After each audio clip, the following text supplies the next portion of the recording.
je le suis. Oh mon âme, chante mon âme. Oui, toujours le bonheur et la grâce m'accompagneront devant sa face.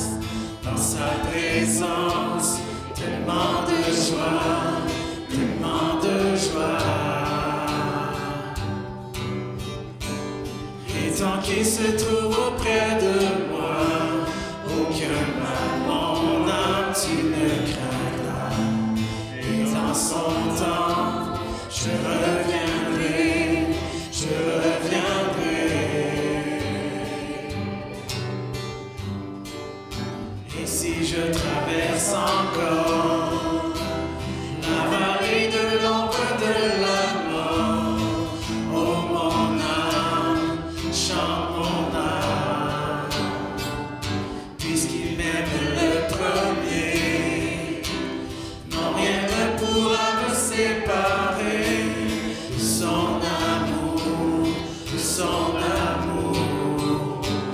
Oui, toujours le bonheur et la grâce m'accompagneront devant sa face. Dans sa présence, tellement de joie, tellement de joie. Et tant qu'il se trouve auprès de moi, aucun mal, mon âme, tu ne craindras.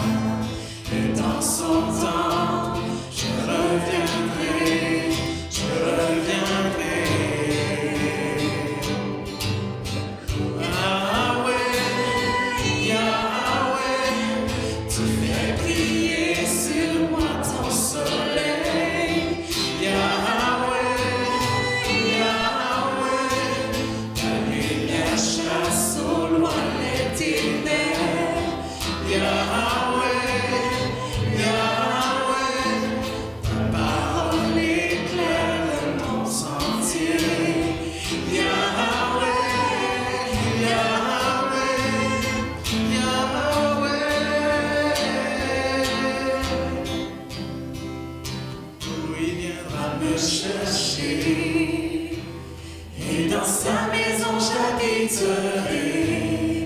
Oh mon âme, chante mon âme, sans cesse jusqu'à son retour.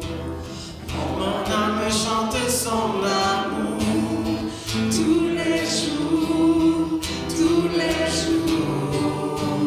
Et toujours le bonheur et la grâce m'accompagneront devant sa face. Dans sa présence, tellement de joie, tellement de joie.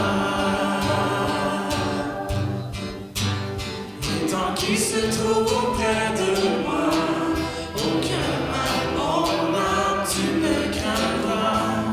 Et dans son temps, je reviendrai, je reviendrai. Yahweh, Yahweh, tu fais briller sur moi ton soleil. Yahweh, Yahweh, ta lumière chasse au loin les ténèbres. Yahweh, Yahweh, ta parole éclaire mon sentier. Yahweh, Yahweh, Yahweh. Amen. J'ai été très cher ce matin, avec un petit temps.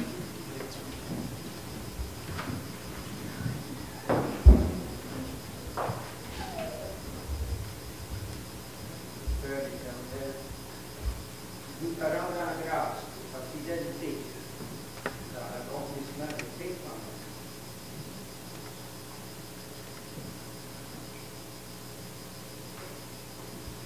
Père éternel, nous te rendons grâce pour ta fidélité dans l'accomplissement de tes promesses. Toi qui as écrasé la tête de l'ennemi par Jésus-Christ, notre Sauveur, nous te prions de nous rendre attentifs à toute l'étendue et la profondeur de tes plans. Amen. Amen.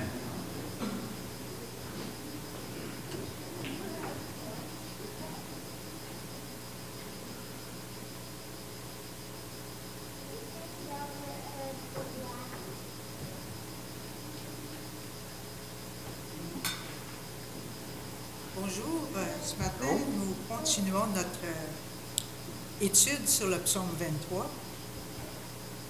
Et pour se remettre dedans, on va se remettre, je recommence. Pour se remettre dedans, la première semaine, c'était Frédéric qui nous a parlé du premier verset. Il l'a élaboré en nous parlant que l'Éternel était notre berger et qu'on manquait de rien. Et c'était Will, on le voit ici, Will, qui a fait son canevas, Yahweh, et le bâton du berger. La deuxième semaine, c'était Jonathan qui, lui, a parlé du deuxième verset. Il me fait reposer dans de verts pâturages et il me dirige près des eaux paisibles.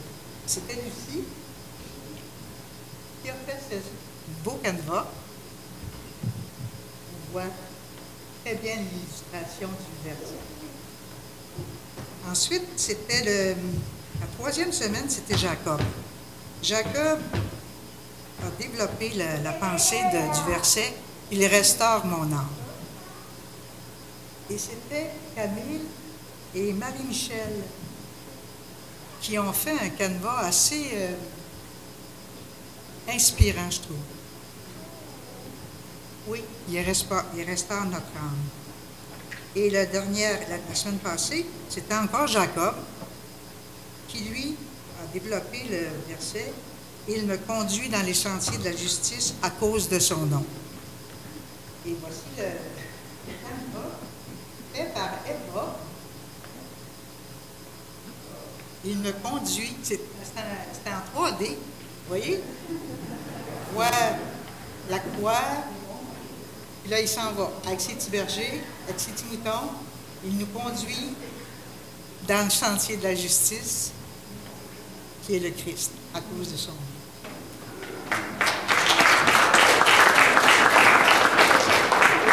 C'est vraiment intéressant d'avoir ces canevas-là qui sont présentés. Moi, je trouve toujours que c'est un beau moment chaque semaine qu'on a, qui nous ramène aussi au psaume. Puis ça nous fait aussi rappeler ces vérités-là qu'on voit. Alors, c'est très intéressant. Et j'aimerais maintenant faire une lecture d'un texte très intéressant de la Bible et pour poursuivre dans ce dimanche. Et il est tiré, cette lecture, de 1 Corinthiens, chapitre 15, versets 51 jusqu'à 58. Donc, je vais le lire un instant. Je vais vous révéler un secret. Nous ne mourrons pas tous, mais nous serons tous transformés. En un instant, en un clin d'œil, au son de la dernière trompette, car lorsqu'elle sonnera, les morts ressusciteront pour ne plus mourir. Et nous serons tous transformés.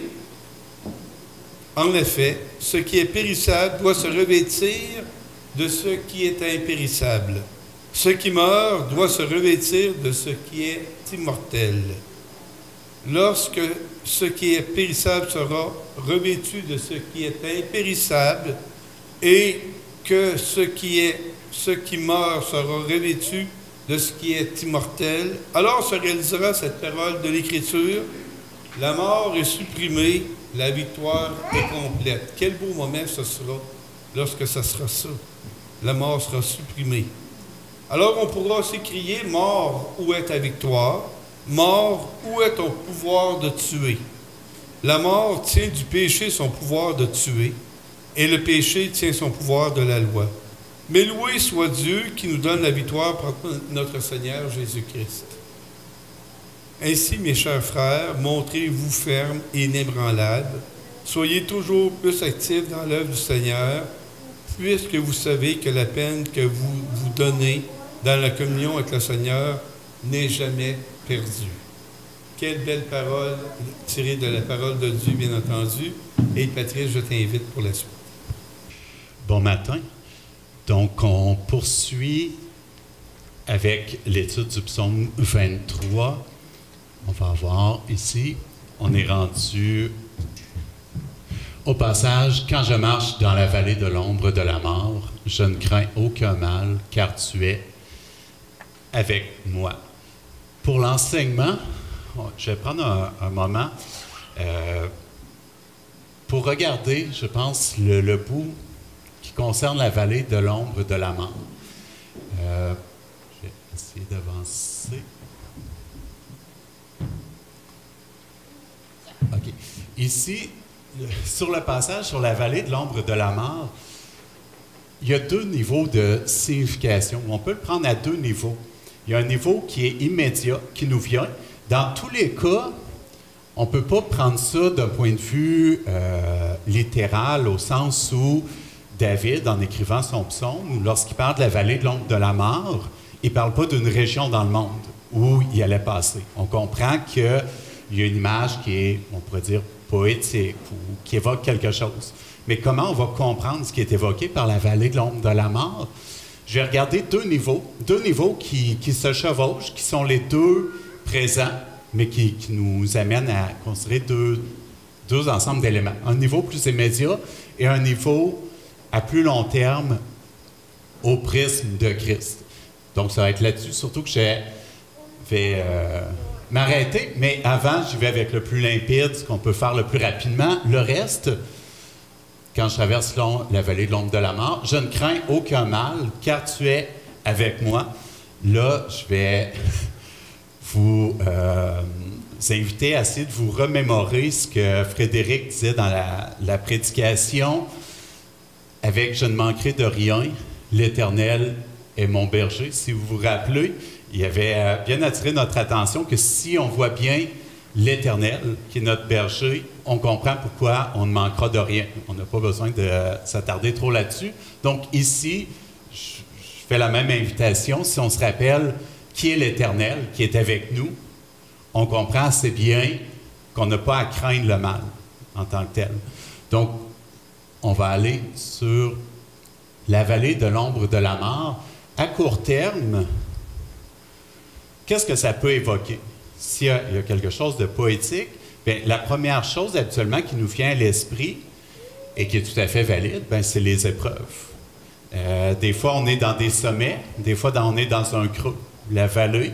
Et l'ombre de la mort, je n'ai pas besoin d'élaborer, on comprend que ce n'est pas quelque chose de réjouissant. Ça va de soi.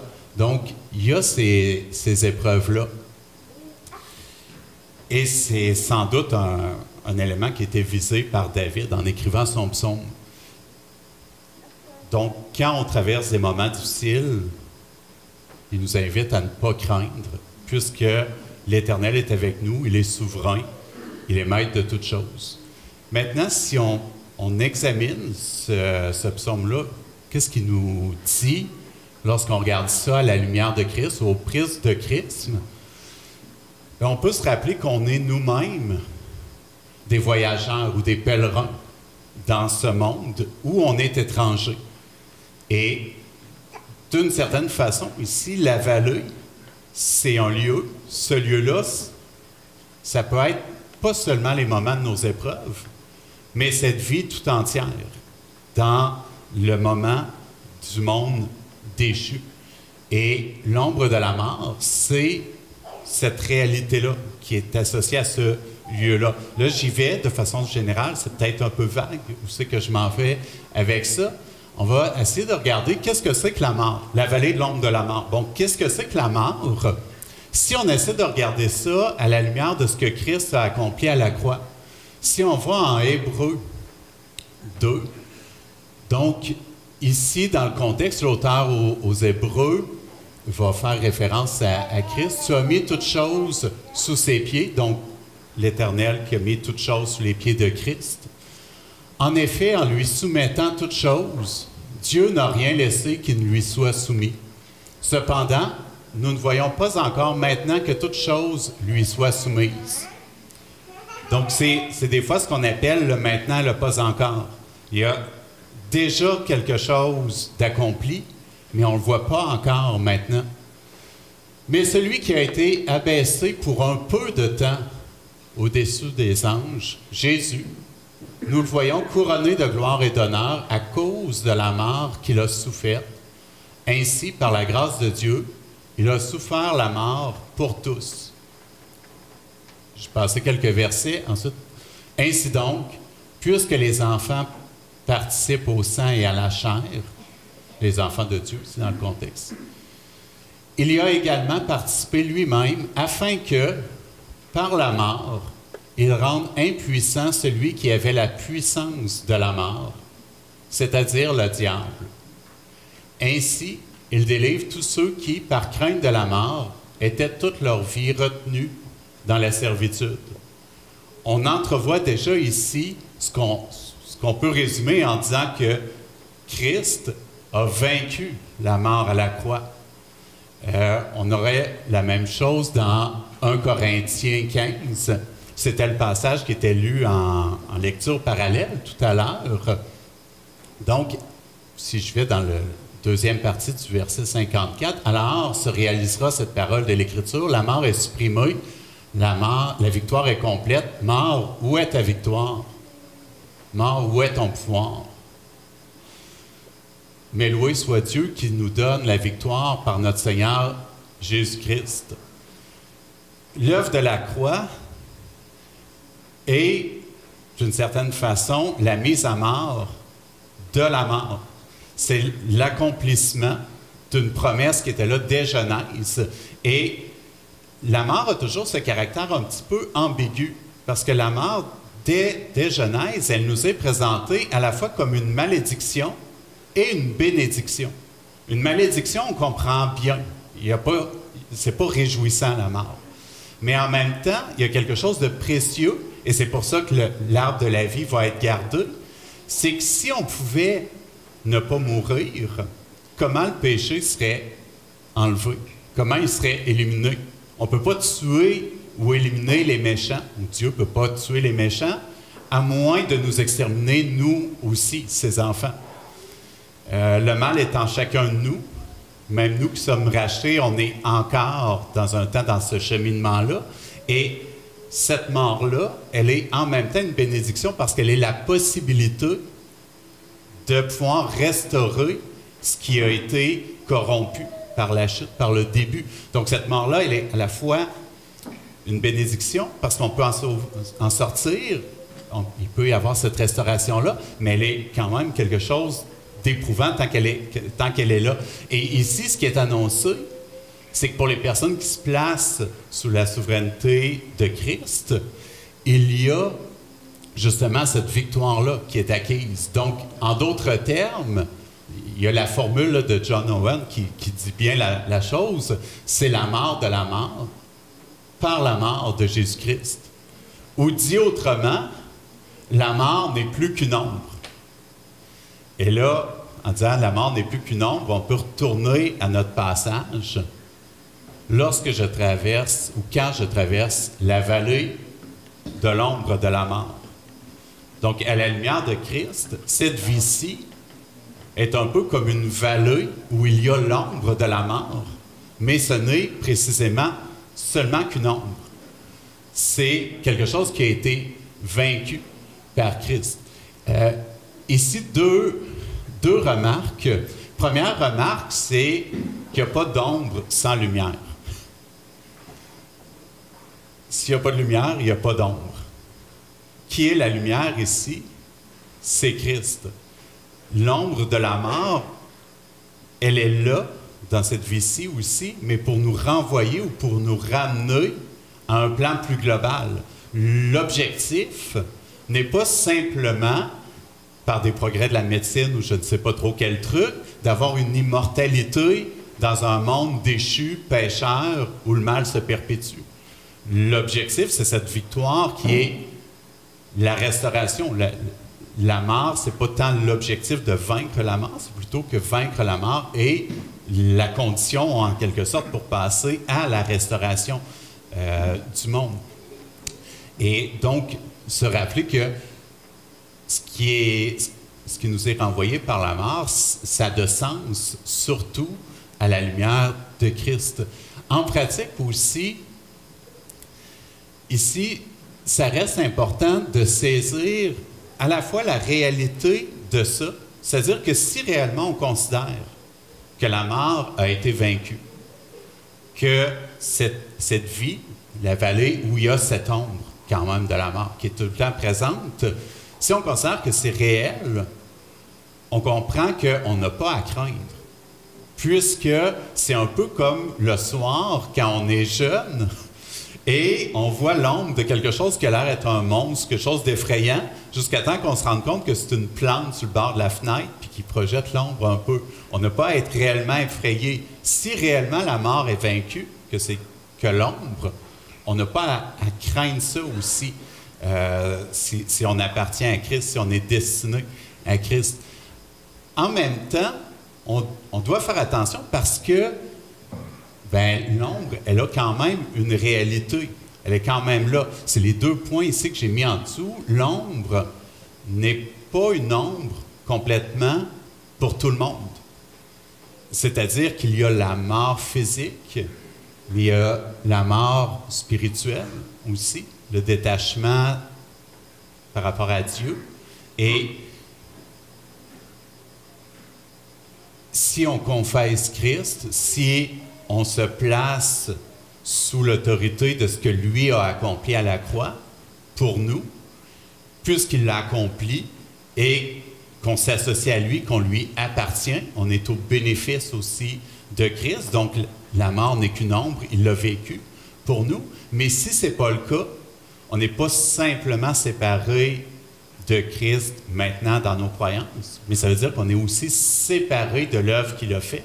On est séparé de ce qu'il a acquis, de la victoire sur la mort. Et donc, c'est la destinée qui est aussi tragique d'être séparé éternellement de Dieu. Donc, ici, en disant, on n'a pas à craindre, la mort n'est qu'une ombre. Elle est une ombre dans la mesure où on se place sous Christ, sous la croix. Mais on sait bien que ce n'est pas tout le monde qui va avoir cette forte conviction-là. Donc, cette ombre-là n'est pas une ombre pour tout le monde. Elle peut être réelle et ça doit nous motiver, d'autant plus, à essayer de partager la bonne nouvelle, de partager la possibilité, justement, de se déplacer du côté où, par la lumière, la mort n'est plus qu'une ombre. Et l'autre point, c'est que même si on est sous la seigneurie de Christ, même si l'ombre n'est qu'une ombre, de l'ombre, ça assombrit quand même. Et c'est peut-être l'autre piège, c'est que d'un côté, on ne doit pas craindre, mais de l'autre côté, on ne doit pas non plus nier la souffrance. On ne doit pas nier la misère. Pour la personne qui est dans l'ombre, qui traverse des épreuves, qui traverse de la souffrance, eh bien, ça reste souffrant. Et ici, il y a ce jeu-là à essayer constamment d'être en équilibre entre les deux. C'est-à-dire qu'on n'a pas à craindre réellement, mais en même temps, l'objet qui assombrit, il est quand même réel. On ne doit pas le nier ici. Et cet équilibre-là, je dirais que ce qui est peut-être difficile, en particulier à garder, justement, en équilibre, c'est la durée de nos vies. Tantôt, on prendra le repas du Seigneur. S'il y a des personnes qui n'ont pas eu les éléments, vous pouvez faire signe et ils seront distribués. Mais le repas du Seigneur vient nous rappeler ce qui a été accompli. On a besoin de ces rappels-là parce que cette durée-là est justement ce qui est difficile. Quand on se dit « la mort a été vaincue », c'est qu'une ombre. Bon, le temps où on se le dit, ça va. Mais quand les épreuves arrivent, on est dans nos épreuves. Ou si quelqu'un est en train de souffrir, il y a cette souffrance-là qu'on doit considérer. Et ici, c'est toujours d'essayer de trouver cet équilibre-là, malgré la durée, autant que possible, en se faisant des rappels. Pour l'illustrer, peut-être des fois ça peut être un truc pour nous remémorer ça, mais je vais y aller avec une comparaison. Et comme toutes les comparaisons, ça va être très imparfait, donc vous allez pouvoir trouver des failles là, dans la comparaison, c'est clair. Toutes les comparaisons sont imparfaites, mais ça aide à illustrer. Imaginez-vous que vous êtes vraiment dans la misère, vous êtes sans le sou, vous êtes très pauvre et toutes vos cartes de crédit sont complètement chargées. Vous ne pouvez plus mettre même pas un café sur la carte de crédit, tout est plein, ça va. Et par une espèce de simili-grâce, quelqu'un vous donne un billet de loterie qui est gagnant, qui s'avère être gagnant. Vous vous rendez compte que vous êtes multimillionnaire, je ne sais pas quel montant, un montant que je ne suis même pas capable de me représenter dans ma tête. Donc, voilà. Fin de bien des petits soucis. Donc, vous prenez le billet que vous avez signé, vous prenez votre vieille voiture parce que vous étiez sans le sou et vous rendez à Montréal chercher le prix à l'Auto-Québec. Supposons que la voiture reste en panne. Bon, c'est un peu plate. Mais ça ne va pas gâcher votre choix, probablement. C'est tannant, mais vous regardez, bon, pas de cellulaire, le dernier compte n'a pas passé. Vous essayez de voir, est-ce que vous pouvez communiquer pour faire remarquer? Non, parce que les cartes de crédit sont pleines. Bon, ben, vous laissez le bazou là.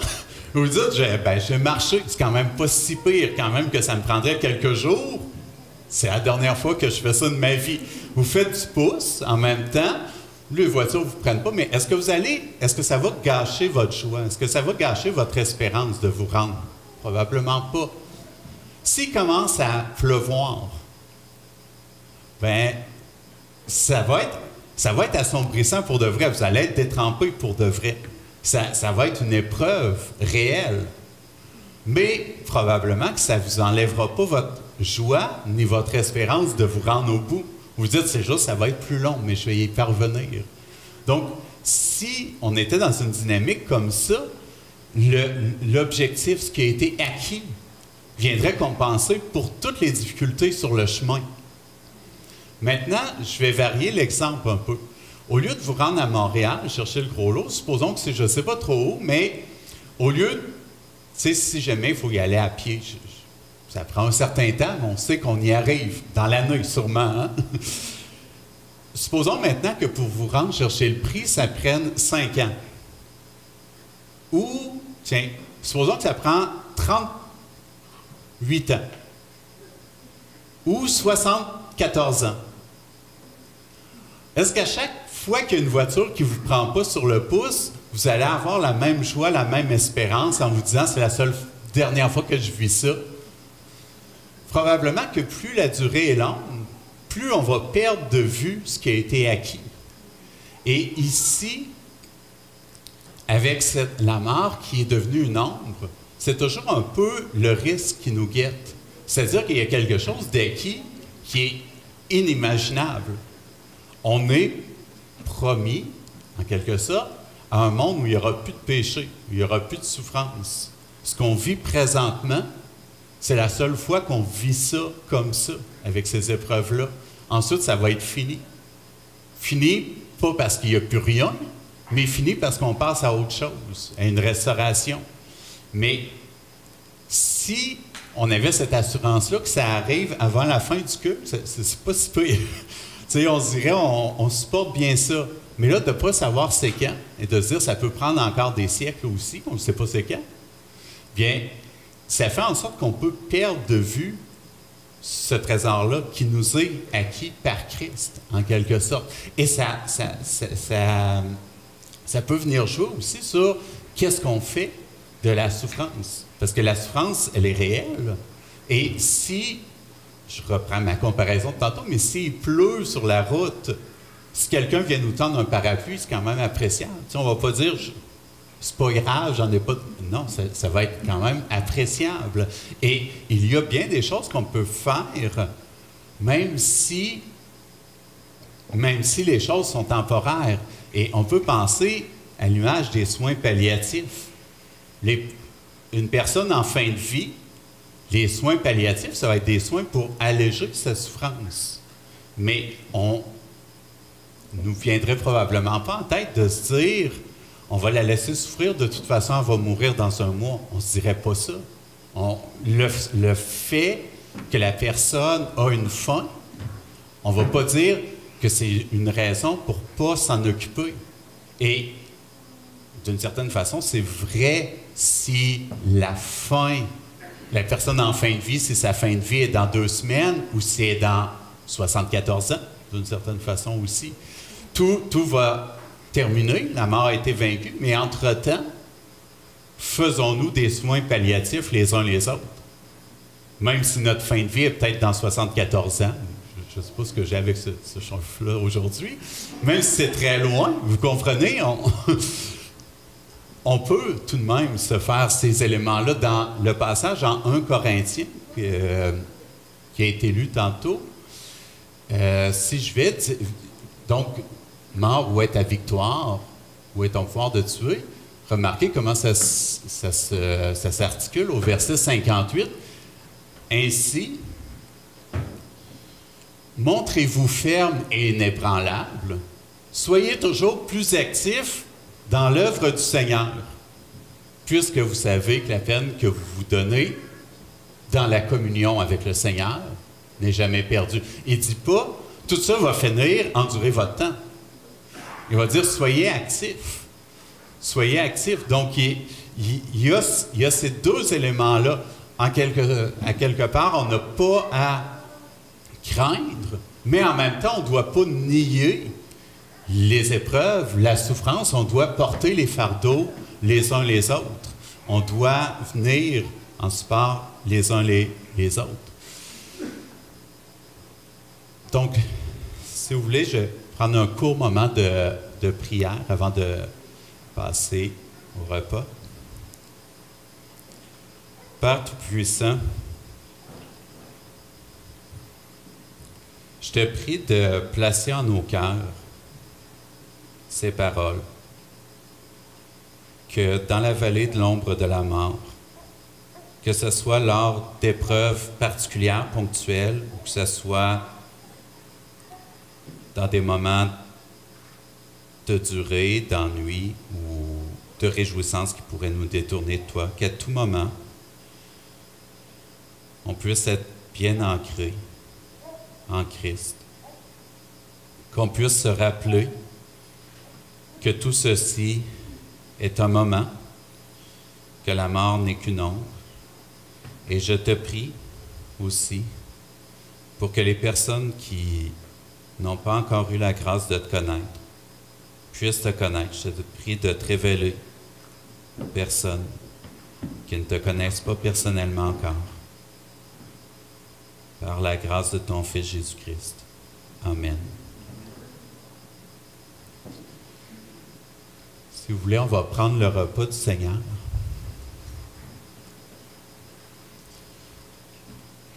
Qui est institué par notre Seigneur Jésus-Christ, comme vous le savez, pour nous rappeler, pour nous ramener à ce qui a été accompli avec le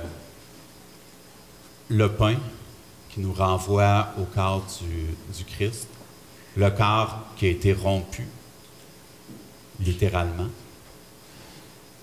et le corps qui est aussi le lieu dans lequel on est intégré, l'Église, la nouvelle communauté, le sang aussi qui a été versé, littéralement, réellement pour nous, et qui nous renvoie aussi à la nouvelle alliance.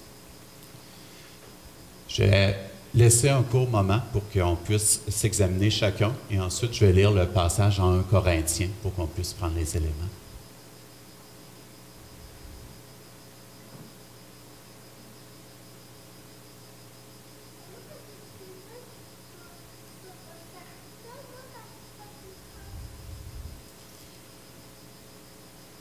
Le Seigneur Jésus, dans la nuit où il fut livré, prit le pain, et après avoir rendu grâce, le rompit et dit, « Ceci est mon corps qui est rompu pour vous. Faites ceci en mémoire de moi. » Prenons le pain.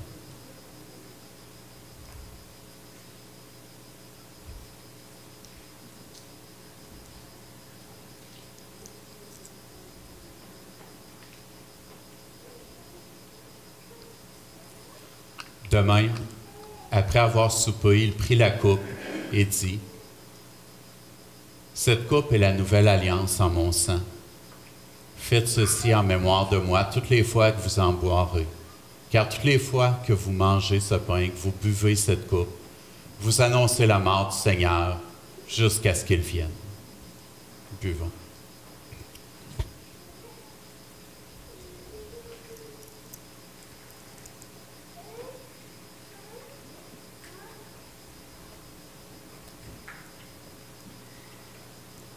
Amen.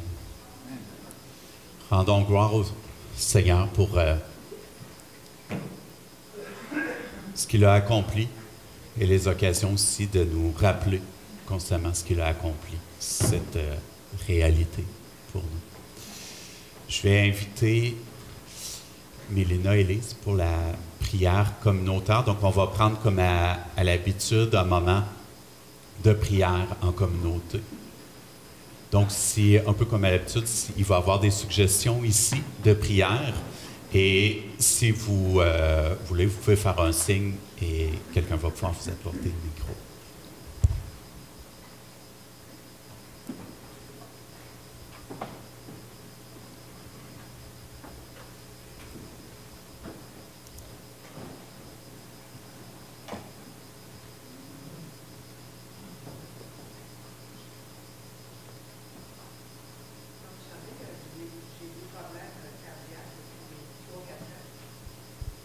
Et avant de prier, je voulais simplement faire un petit résumé. C'est que je devais passer cette semaine encore à l'hôpital un test cardiaque pour l'effort du cœur. Et 3 jours avant, j'étais complètement anéantie, j'avais plus de force, j'étais à terre, j'avais des problèmes digestifs. Ça ne fonctionnait pas. Et la veille, je me disais, comment je vais faire pour passer ce test-là demain? Alors, vraiment, Dieu, dans sa fidélité, il m'a relevé durant la nuit. J'ai passé une très bonne nuit et j'ai pu passer le test avec brio. J'étais contente. Et c'est ça, ma prière, c'est simplement, je lui rends gloire parce qu'il m'a accompagné. Il m'a montré encore sa fidélité. Et suite à cette expérience-là, dans ma lecture, je vais juste élaborer ça ici. David a fait un psaume. C'est la joie d'un homme que Dieu a délivré de la mort. Et ça confirme ce que Patrice nous a expliqué ce matin. Quand on dit « Quand je marche dans la vallée de l'ombre de la mort, je ne crains aucun mal. » Pourquoi? Parce que tu es avec moi. Puis c'est ça, le verset ici, ça dit, David dit, « Je ne perds pas de vue le Seigneur, je ne le perds pas, et je ne risque pas de faiblir, puisqu'il est à mes côtés. C'est pourquoi j'ai le cœur plein de joie, j'ai l'âme en fête, je suis en parfaite sécurité. » Alors, c'est un peu la prière que je lui rends ce matin. Je lui dis merci, je lui rends gloire parce que c'est vrai, il est toujours là quand on traverse cette vallée de l'ombre de la mort. Voilà. Bon, là, on est rendu à l'école. Les enfants, on va apprendre le verset, pas le verset, tout le psaume 23 ce matin. On va se rappeler ça ensemble. Alors, OK. L'Éternel est mon berger. Je ne manquerai de rien. Il me fait reposer dans de verts pâturages. Il me dirige dans les sentiers. Non. Il me dirige près des eaux paisibles. Il restaure mon âme. Il me conduit dans les sentiers de la justice à cause de son nom. Quand je marche dans la vallée de l'ombre de la mort, je ne crains aucun mal, car tu es avec moi.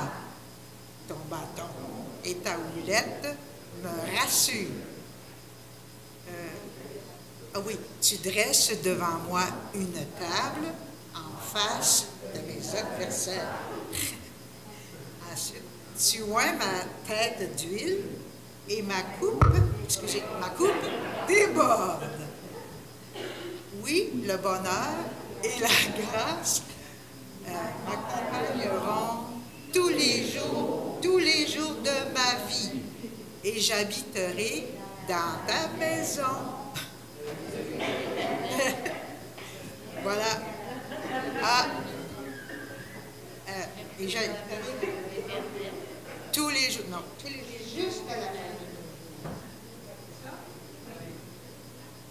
La petite de Matthieu, elle disait, et j'habiterai dans ta maison. Point. Mais c'est quoi? C'est j'habiterai jusqu'à la fin. On va le refaire et en même temps, si vous voulez mettre le PowerPoint, Lise et Charles nous ont donné des magnifiques photos de leur voyage en Suisse, c'est ça? En France. Et ça peut accompagner aussi la mémorisation des verbes. Comment ça va? Oui, tu fais ça bien. Regardez la quantité de brebis qu'il y a là. L'Éternel est mon berger. Je ne manquerai de rien. Il me fait reposer dans de verts pâturages. Il me conduit près des eaux paisibles. Il restaure mon âme. Il me conduit dans les sentiers de la justice à cause de son nom. Quand je marche dans la vallée de l'ombre de la mort, je ne crains aucun mal, car tu es avec moi. Ton bâton et ta houlette me rassurent. Tu dresses devant moi une table en face de mes adversaires. Tu d'huile ma tête et ma coupe déborde. Oui, le bonheur et la grâce m'accompagneront tous les jours de ma vie, et j'habiterai dans la maison de l'Éternel jusqu'à la fin de mes jours. Je vais avoir besoin de mes petits helpers. Les petits amis. Viens-tu nous aider? On va faire la chanson du petit troupeau.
voix ses commandements.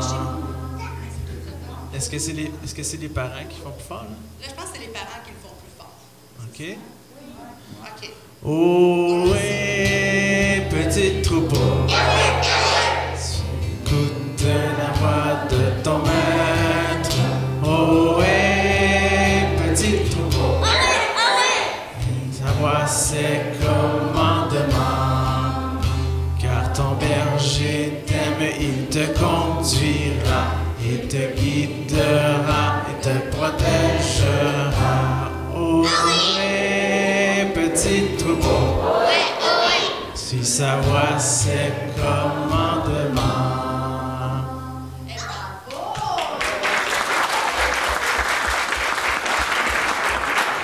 On a, juste pour terminer, on vous envoie avec une bénédiction. Alors, vous pouvez aller vous rasseoir. Dans Hébreux 13, 20, Hébreux 13, 20, 21. C'est Dieu qui nous donne la paix. Il fait remonter de chez les morts notre Seigneur Jésus, qui est le grand berger des moutons. Et le sang de son sacrifice a obtenu pour nous une alliance qui dure toujours. Eliane. Ah, pas des parents. Que ce Dieu vous rende capable d'agir toujours bien pour faire ce qu'il veut, qu'il accomplisse en nous par Jésus-Christ ce qui lui plaît. Rendons gloire à Jésus-Christ pour toujours. Amen. Bonne semaine à tous. Bonne semaine à tous.